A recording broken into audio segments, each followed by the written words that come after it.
Mid-South Baseball Board.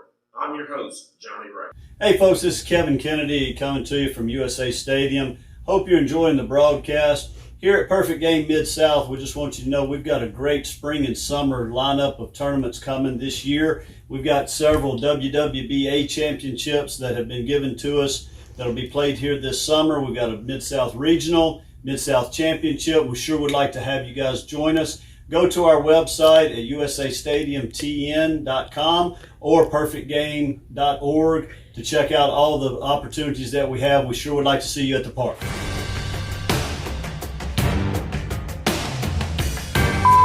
I'm sitting down this afternoon with Mark Carson, head baseball coach at Northwest Mississippi Community College, who is entering his 25th year at the school, 17th as the head coach. And first thing I'm going to say is, Mark, you've had a lot of success at Northwest, seen a lot of great players that's come through.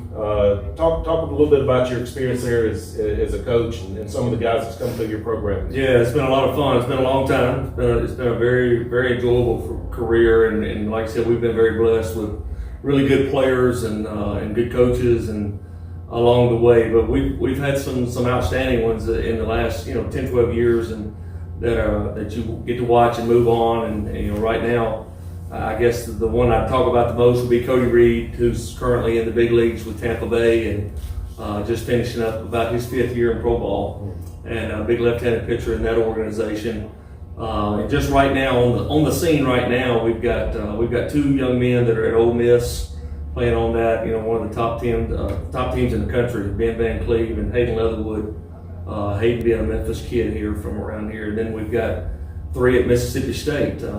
Probably the thing that I've had more fun with than anything is the kids at Mississippi State, because obviously just winning the national championship. But Braylon Skinner, who stole the base against Texas, was our center fielder. And then Tanner Leggett, the guy that pinch hit and drove him in, was our shortstop. That's right. So there we had 2, that night to watch 2 of our former guys on the biggest stage in college baseball come through and win that. And then Parker Stinnett is a big arm from Mississippi State that pitched last year out of the pen for him. I think you'll see him in that role again, but he's a mid-90 arm with really, really good stuff. But those guys are just some guys that come off the top of my head, in the last few years. But you're right, we've had in the last since I've been the head coach here, we've had 15 guys that have been drafted that are on playing professional baseball at whatever level there is. So we've had a lot of success. Been very fortunate. Well, that's phenomenal, and it all starts at the top. I appreciate that. Mark, you and I have known each other a long time. Your brother Michael and I were teammates for 2 years, and so I've known the Carson family and know the makeup, and there's no doubt it all starts at the top and with leadership. But you got a couple other guys that are there with you. Bill Selby, longtime assistant coach, and Dominic Carlini. I know those guys are guys that really get after it for you on a daily basis. Tell a little bit about they do. Yeah, they're outstanding. Bill, of course, Bill's been with me the whole time.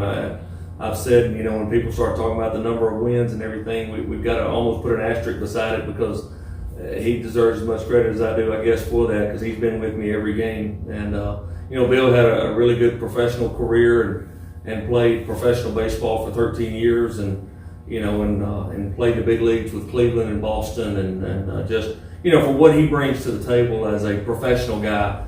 Sometimes when we're recruiting, we play that card a little bit, because all 3 of us on our staff played professional baseball. And I always tell our kids and our recruits, look, when you hear stories about minor league baseball and professional baseball, when you hear our guys tell it, we're not telling it on the version of, hey, we heard this is what it's like. We know what it's like. We've been there, and we know what it takes. And so that's always a plus. Of course, Coach Carlini pitched for me, DeSoto Central product, played for us in 2013 and 14, and was a left-handed pitcher, and really matured and got a lot better. Played at Southeast Louisiana, pitched in the regional down there at LSU, and then had a 2-year professional career with Minnesota. And just what he brings to the table as far as the pitching end of it. He handles the pitching, Bill handles the hitting, and I kind of manage in between. But for what he brings to the table as a former pitcher and a former player, is just outstanding. And he does a really good job with our kids in developing them, and the mental side and the physical side. So yeah, those guys, it takes a village. And they say it takes a village to raise a child, and it takes a village to run a college baseball program, and those guys are instrumental in every bit of it. Right. Well, having the information that you guys can pass along is one thing, but also the credibility and the character. There's any family that I've ever had an opportunity to say, hey, if you get an opportunity to go to Northwest, if you get an opportunity to play for, Mark Carson, Bill Selby, Dominic Carlini, that's where you want to surround yourself with, because you're not going to find any better person or people to go surround yourself. And you're a legacy, kind of a little bit because of the history of what's going on at Northwest. I don't know if legacy is the exact word, but there's only been a handful of coaches in the history of Northwest baseball. I spent 2 years there playing for Jim Miles, who the field's named after. At that point, Donnie Castle was his assistant coach. Coach Miles retired. Coach Castle comes as head coach. You follow in to that assistant's role for 7 or 8 years, Right. and now you're the head coach. So the consistency of that program speaks for itself. And I can remember back, to the mid '80s and seeing that facility and seeing that campus, and there's so many great memories that come. But the facilities y'all have now are just tremendous, and between the high school or the college group that you're bringing in, they're not going to find anything any better as far as what you can give them. Yeah, we've been very blessed with that. Our college has grown tremendously. Our facilities, just the athletic facilities from football, we're in the middle of a construction project right now for soccer and softball, and just overall, you're right. It's just what we have to offer there.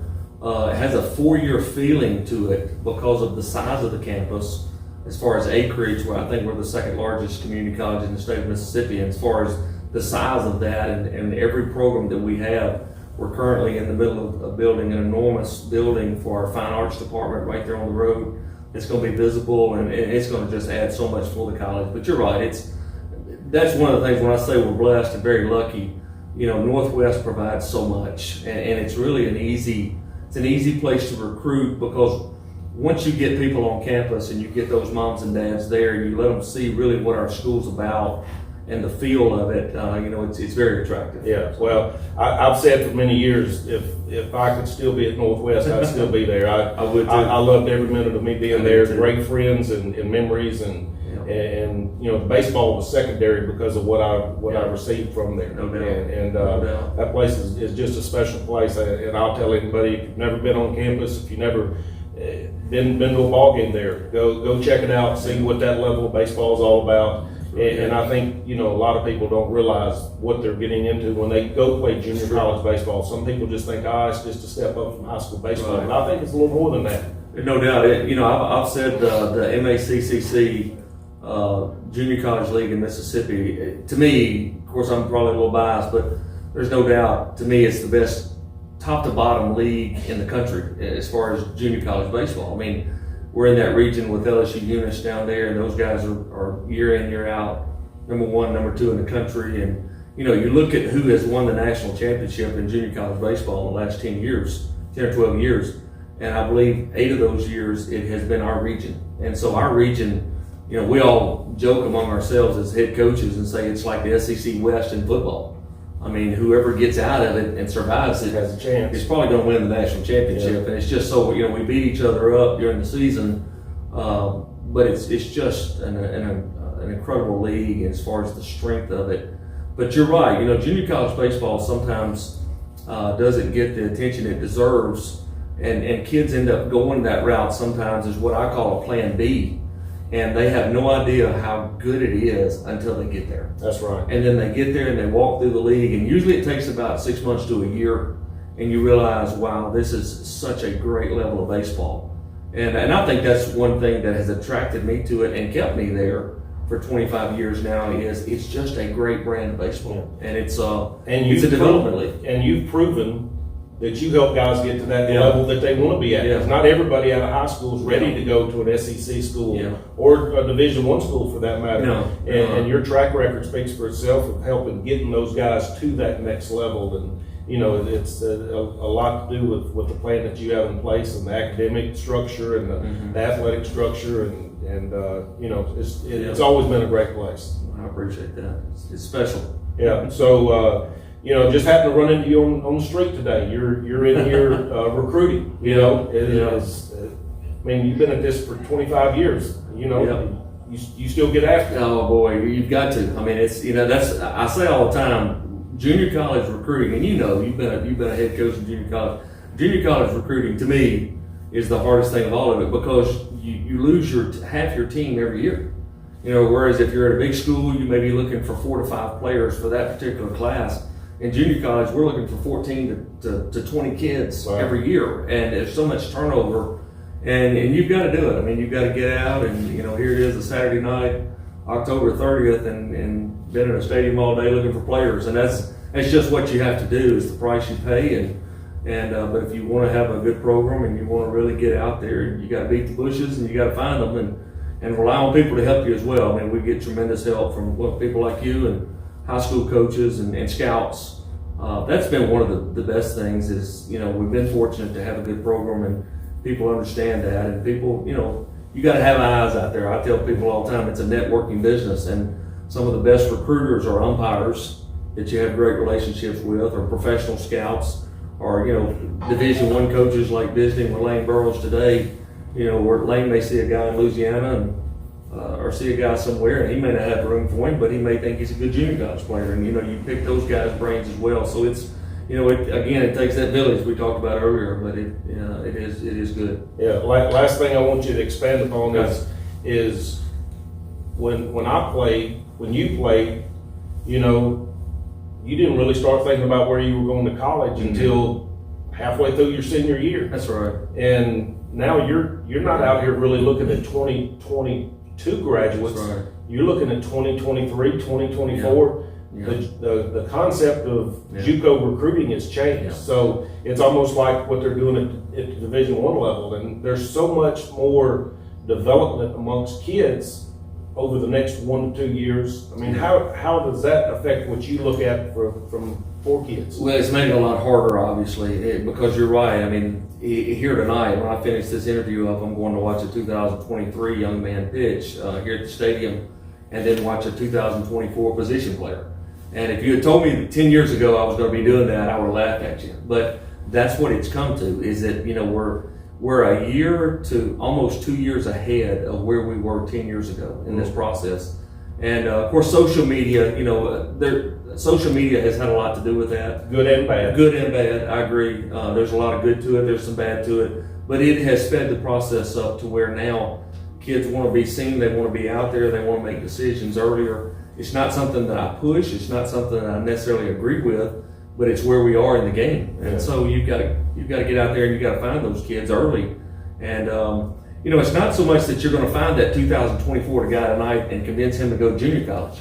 But you start building a relationship. Yeah, you're talking about a sophomore in high school, but you start building that relationship and you start texting and you start talking with, and, you know, you begin that one-on-one dialogue with their family, so that when they do make that decision a year from now, a year and a half, that you're not just coming in cold. Yeah. And that's what it takes. But you're right, the process has really sped up probably a year and a half to when we played. Because you're right, I can remember graduating high school in May and still did not know where I was going to go.